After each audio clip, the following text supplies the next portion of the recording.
Rekan-rekan tangguh, kembali dengan Puji Pujiono dari Rumah Resiliensi Indonesia yang digelar dalam kaitannya dengan Global Platform on Disaster Risk Reduction dari Pulau Bali tahun 2022. Bersama saya mendapat kehormatan untuk ditemani oleh Ibu Suraya dari Lombok Timur. Lombok Utara, maaf.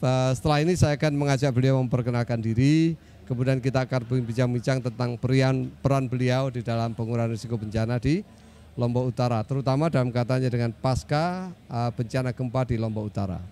Ibu Suraya, terima kasih sudah datang ke studio kami, Rumah Resiliensi Indonesia. Saya persilakan Ibu Suraya memperkenalkan diri, namanya siapa, kemudian jabatannya apa, dari mana asalnya, silakan Ibu. Ya, perkenalkan saya Bu Suraya adalah salah satu komunitas Ketua Sekolah Perempuan Desa Sukadana dan juga berperan sebagai salah satunya perempuan Kabupaten Lombok Utara yang menjadi anggota Majelis Kirama Adat Desa Sukadana.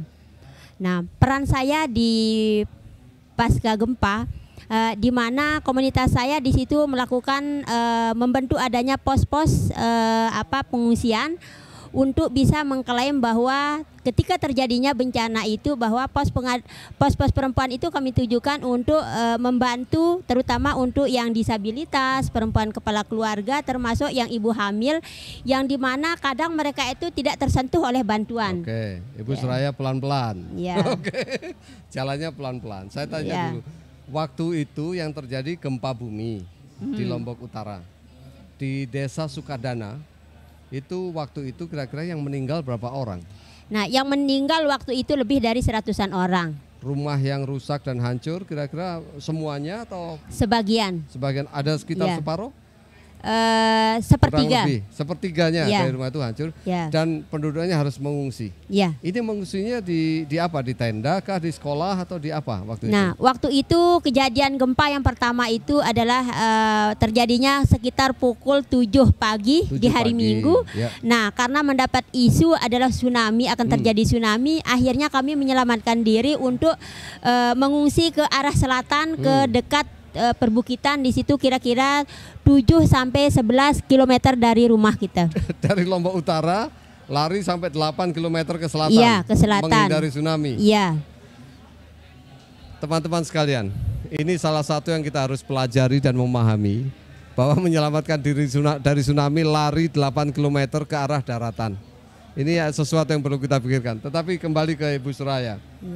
Setelah itu, ini kondisi para perempuan, anak-anak dan disabilitas seperti apa waktu Ibu Suraya di antara tetangga? Ibu ikut mengungsi kok? Iya. Oke. Kalau mengingat kejadian waktu itu ya, sedih-sedih ya? Rasanya gimana ya? Jangan sampai terulang kembali. Di saat itu jangankan untuk menyelamatkan orang lain, untuk menyelamatkan diri sendiri itu adalah sungguh apa ya? Dengan rasa kepanikan kami berlari sementara listrik mati. Nah, kami harus untungnya 7 pagi. Tapi kejadian yang gempa yang kedua menyusul itu adalah terjadi pada malam hari, susulan itu. Nah, di situ saya sebagai komunitas di pengungsian tentunya tidak hanya memikirkan diri sendiri, tapi bagaimana upaya untuk memikirkan juga perempuan-perempuan rentan yang terutama lansia, difabel, ibu hamil dan anak-anak supaya mereka itu betul-betul mendapatkan tempat pengungsian yang layak. Tapi kalau setelah berjalan 8 km, kan capek mereka dan tidak ada makanan. Waktu terus apa yang dilakukan oleh teman-teman sesama perempuan ini? Waktu itu di pasca pertama beberapa menit setelah terjadi gempa itu saya mendapat telepon dari Institut Kapal Perempuan dari Jakarta, dari itu adalah Bu Misya sendiri. Mendengar kepanikan saya, akhirnya berkomunikasilah dengan lembaga LPSDM yang ada di NTB, yaitu di Lombok Timur, berupaya untuk bagaimana apa yang harus bisa kami makan saat itu. Tentunya karena budaya kami di situ kadang ada yang memakan ubi mentah, kadang ada yang pisang, ada yang kelapa. Ya, saat itu yang bisa kami makan. Bahkan air pun tanpa dimasak itu kami bisa minum langsung. Karena keadaan. Karena keadaan. Nah, setelah itu mungkin kisaran jam 4 datanglah sebuah mobil yang membawakan saya 2 dus makanan nasi bungkus yang menurut informasi di salah satu itu hanya 2 orang yang apa ya, yang bisa menjual nasi karena semuanya sudah kabur meninggalkan tempat itu. Nah, dari bungkusan yang terbatas itu Pak, saya berusaha untuk menyisihkan nih anak-anak yang lansia seperti sampaikan tadi, sehingga kadang yang satu bungkus itu berebutan, mereka dapat bisa dapat satu ya? suap cukup. Baik. Nah, sekarang Ibu Suraya, itu tadi tentang makanan. Iya. Kalau tentang keselamatan bagaimana? Mereka bukannya menghadapi bahaya, jalan jauh, ada yang jatuh, ada yang capek. Nah, kalau untuk menyelamatkan diri tentunya di situ ya, kami tidak memikirkan harta benda atau apapun, yang penting selamat. Lari kemana jalan yang tentunya kami juga karena belum tahu tempat evakuasi yang baik, mana yang itu, tapi saya sebagai warga di situ tentunya tahu keadaan dan tempat mengungsi yang baik. Nah, tentunya di samping menyelamatkan diri, di situ kami bisa berteduh di bawah pohon. Waktu itu panas terik matahari yang cukup Jadi tidak ada naungan lah. Tidak ada naungan sama sekali. Ibu di pengungsian berapa lama, Bu? Pengungsian hampir lebih dari 1 bulan. 1 bulan. Nah, selama 1 bulan itu ada perempuan yang haid. Ada. Ada yang mengalami penyakit terkait dengan perempuan. Ada. Mereka butuh ke jamban, ke toilet dan sebagainya. Ini seperti apa situasinya, Ibu Suraya? Nah, sesuai dengan kebutuhan waktu itu masa daruratnya di pengungsian, terpikirlah oleh kami sekolah perempuan menginisiasi gimana kami membuat tempat buang air yang sesederhana mungkin, karena wilayah kami di desa itu kan cukup luas Pak, banyak kali, banyak segala. Seperti kucing kami bawa cangkul apa seadanya digali, disitulah mereka BAB. Gitu. Dengan keadaan air yang terbatas, jangankan untuk mencuci hasil BAB mereka, tetapi makan dan minum pun kan kami tidak cukup. Kami menggunakan tisu atau menggunakan daun saja, atau batu. Daun atau apa itu. Tapi yang saya tanyakan begini. Dalam situasi pengungsian, ya, ada laki-laki, ada perempuan, tidak ada rumah dinding seperti biasa, kan semua bercampur jadi satu. Bagaimana Ibu Suraya waktu membantu perempuan yang lainnya supaya waktu BAB, buang air itu tidak terlihat orang lain? Apa yang Ibu Suraya dan teman-teman lakukan? Nah, kepikirlah di situ ya, di pos perempuan itu saya selaku ketuanya menginisiasi bahwa di tenda pengungsian walaupun keadaan darurat seperti itu, kami menggunakan ada bilik walaupun hanya memakai kain bekas atau selimut, kadang pokoknya tidak kelihatan. Ya, pokoknya kita selangi, ada pembatasnya, di situ laki-laki, di situ ada perempuan, supaya benar-benar supaya jangan terjadinya ada kekerasan di situ. Supaya kehormatan tetap terjaga. Bisa terjaga. Nah, di situ bahkan di pengungsian itu sendiri saya menginisiasi dan teman-teman itu ada awik-awik istilahnya kalau bahasa aturan bahwa bagi laki-laki dilarang masuk sembarangan atau paling tidak komunikasi dengan penjaga pos perempuan. Nah, tidak boleh merokok di tempat itu. Ada pos perempuan ya? Ada pos perempuan yang melindungi para perempuan. Di situ itu dilarang laki-laki itu untuk merokok supaya menjaga, karena di situ ada anak, ada ibu hamil. Nah, kadang orang lain pun tidak memikirkan akan kesehatan para perempuan yang rentan. Nah, terus para perempuan ini punya kebutuhan yang tidak ada pada laki-laki. Dia butuh misalnya pembalut datang bulan dia butuh obat khusus itu pos perempuan apa yang dilakukan itu? Nah, saat itu biasanya bantuan itu akan datang 3 hari setelah pasca gempa kan biasanya. Untuk saat itu tidak terpikirkan oleh kami harus membawa pembalut apa segalanya. Tidak terpikirkan harus diselamatkan. Tetapi ada celah waktu sedikit di sempat-sempat pelarian dengan guncangan yang begitu dahsyat itu.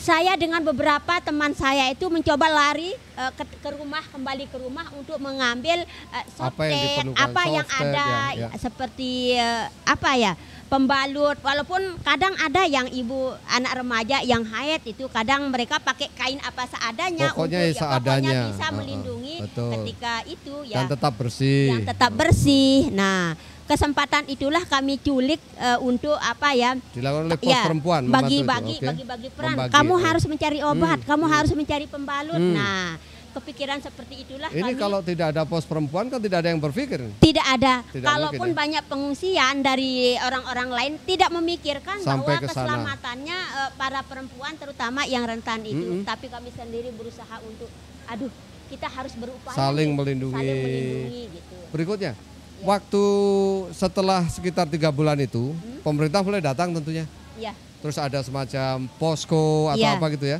Iya. Pos perempuan dan Ibu Suraya sendiri jadi anggotanya di posko itu atau tidak?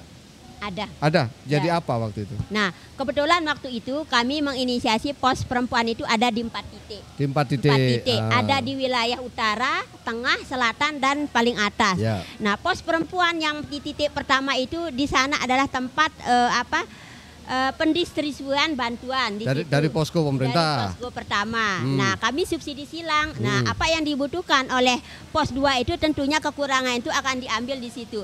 Kalau kami tidak mengklaim adanya bantuan di pos-pos perempuan itu, bantuan itu tidak Akan lari ke bisa, satu tempat saja. Ya, ke satu tempat dan tidak bisa dibagi sesuai dengan kebutuhan. Nah, waktu itu pos perempuan apakah ikut di dalam posko pemerintah dan ikut menentukan bantuannya diarahkan kemana gitu?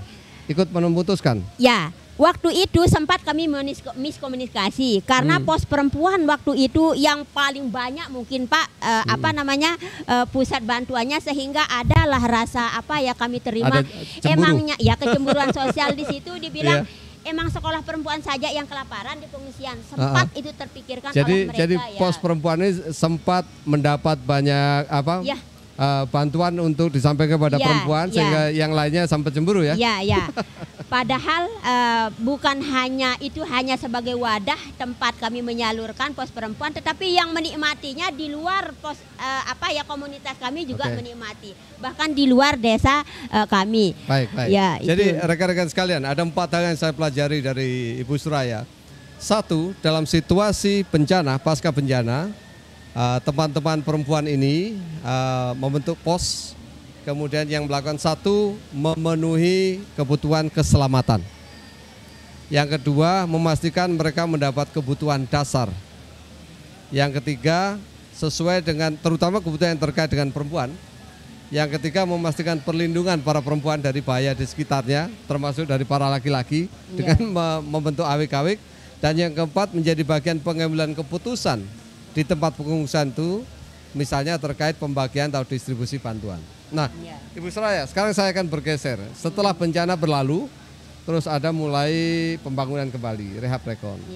Ini Ibu Suraya sebagai majelis adat Krama Desa, apakah terlibat di dalamnya? Ya, tentunya terlibat. Menjadi apa? Ya, tentunya di situ peran saya selain saya sebagai ketuanya pos pengaduan juga pos perempuan, tetapi juga saya majelis Krama Adat Desa yang tentunya di situ sering sekali banyak terjadi permasalahan terutama di pengungsian. Banyak sekali kasus kekerasan yang terjadi di situ. Nah, sehingga suasana seperti itu, walaupun kami berada di pos pengungsian, kami bersama tim juga, tim Majelis Krama Desa membuat satu tenda khusus untuk memediasi ketika terjadinya kasus kekerasan. seperti itu. Misalnya terjadi pertengkaran rumah tangga, dibawa ke tenda itu untuk kemudian menyelesaikan masalah, gitu ya. Nah, sekarang Ibu Suraya, waktu pembangunan kembali, rehab rekon, membuat huntara dan huntap, apakah Ibu Suraya terlibat? Terlibat. Menjadi apa di sana? Ya, kami di situ komunitas kami di pos perempuan adalah kami sebagai pemantau. Dalam artian memantau apakah ini tepat sasaran apa enggak. Karena terkadang kepikiran dari belajar dari bantuan-bantuan sebelumnya, kadang pemerintah itu sering memberikan bantuan itu hanya sekadar melepaskan begitu bantuan itu tanpa memikirkan siapa nih yang menjadi yang membutuhkan. Iya. Kadang sampai atau tidak, sampai apa tidaknya, tepat apa tidaknya, nasinya bau atau tidak. Baik. Rekan-rekan sekalian, ini pembicaraan kami dengan Ibu Suraya dari anggota Majelis Adat Krama Desa Sukadana dari Lombok Utara, dan dalam waktu yang singkat ini saya belajar banyak sekali dan mengagumi Ibu Suraya sebagai tokoh perempuan, sebagai tokoh adat perempuan dari Lombok Utara. Ibu Suraya, terima kasih atas kedatangannya dan mudah-mudahan kita punya kesempatan ngobrol lagi di masa berikutnya. Rekan-rekan tangguh, ini salah satu segmen lagi dari Rumah Resiliensi Indonesia. Sampai bertemu di kesempatan berikutnya. Terima kasih.